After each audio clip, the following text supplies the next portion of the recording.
देवभूमि कहे जाने वाले उत्तराखंड का रंग रूप बदल रहा है।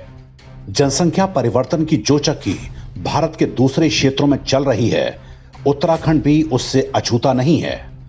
बीते कुछ साल में उत्तराखंड में मुस्लिम आबादी बहुत तेजी के साथ बढ़ी है। राज्य के मैदानी क्षेत्रों ही नहीं बल्कि दूर दराज के पहाड़ी क्षेत्रों में भी स्थिति ठीक नहीं है। साल 2001 की जनगणना के अनुसार उत्तराखंड में मुस्लिम आबादी थी 11.9%। 2011 में यह बढ़कर 13.94% हो गई। पश्चिमी यूपी के जिलों से बड़ी संख्या में मुस्लिम आबादी को लाकर यहां पर बसाया जा रहा है। जनसंख्या परिवर्तन का सबसे बड़ा शिकार बना है हिंदुओं का तीर्थ हरिद्वार, जहां मुसलमानों की संख्या दोगुने से भी अधिक बढ़ चुकी है। साल 2011 में हरिद्वार में मुस्लिम आबादी लगभग 4,80,000 थी। अब इसके 6 लाख से भी ऊपर पहुंचने का खतरा जताया जा रहा है। देहरादून और ऊधम सिंह नगर जिले में तो मुस्लिम आबादी का अनुपात 34 से 35% तक होने का अनुमान है।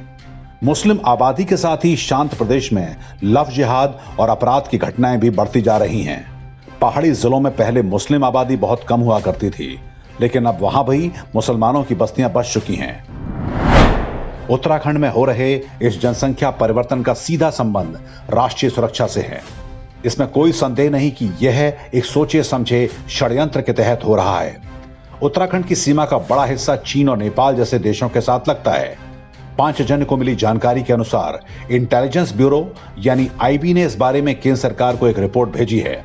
इसके अनुसार कई क्षेत्रों में मुस्लिम जनसंख्या में बढ़ोतरी असामान्य है। सीमावर्ती क्षेत्रों में जनसंख्या परिवर्तन एक सुनियोजित षड्यंत्र का हिस्सा है। बेल्डर, मैकेनिक, प्लम्बर, नाई, फल, सब्जी और मांस की दुकानों के बहाने मुसलमानों को अंदरूनी क्षेत्रों में बसाया जा रहा है। उन्हें वहां पर सस्ती जमीनें मिल जाती हैं। पहाड़ों में वन भूमि पर अवैध मज़ारें भी रातों रात बननी शुरू हो चुकी हैं। इनके अलावा नई नई मस्जिदें भी बनने लगी हैं, जबकि पूरे प्रदेश में कोई भी नया पूजा स्थल बनाने पर रोक लगी हुई है। वर्ष 2011 की जनगणना के अनुसार भारत में मुसलमानों की आबादी की वृद्धि दर 0.8% रही थी। असम में यह बढ़ोतरी 3.3% दर्ज की गई।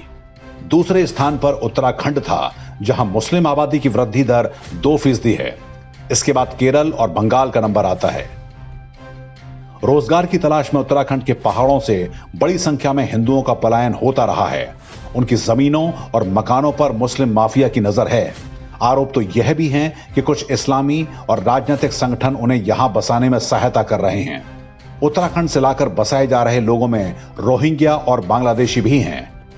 वोट बैंक की राजनीति के तहत उनके आधार कार्ड भी बन रहे हैं और उनके नाम मतदाता सूची में भी जोड़े जा रहे हैं। उत्तराखंड की इस नाजुक स्थिति के पीछे कांग्रेस की पिछली हरीश रावत सरकार का बड़ा योगदान माना जाता है। उनके समय ही गुपचुप तरीके से बड़ी संख्या में मुस्लिम आबादी को यहां पर बसाया गया और उनके नाम वोटर लिस्ट में जोड़ दिए गए। भाजपा की सरकार आने के बाद जनसंख्या परिवर्तन पर कुछ हद तक रोक लगी, लेकिन तब तक स्थिति बहुत बिगड़ चुकी थी। अब भी इस दिशा में बहुत कुछ किए जाने की आवश्यकता है। कानून की कमियों की आड़ लेकर आबादी बढ़ाने का अब भी काम जारी है। उत्तराखंड की अपनी एक अलग सांस्कृतिक और धार्मिक पहचान है। इसके साथ किसी भी खिलवाड़ की अनुमति नहीं दी जा सकती।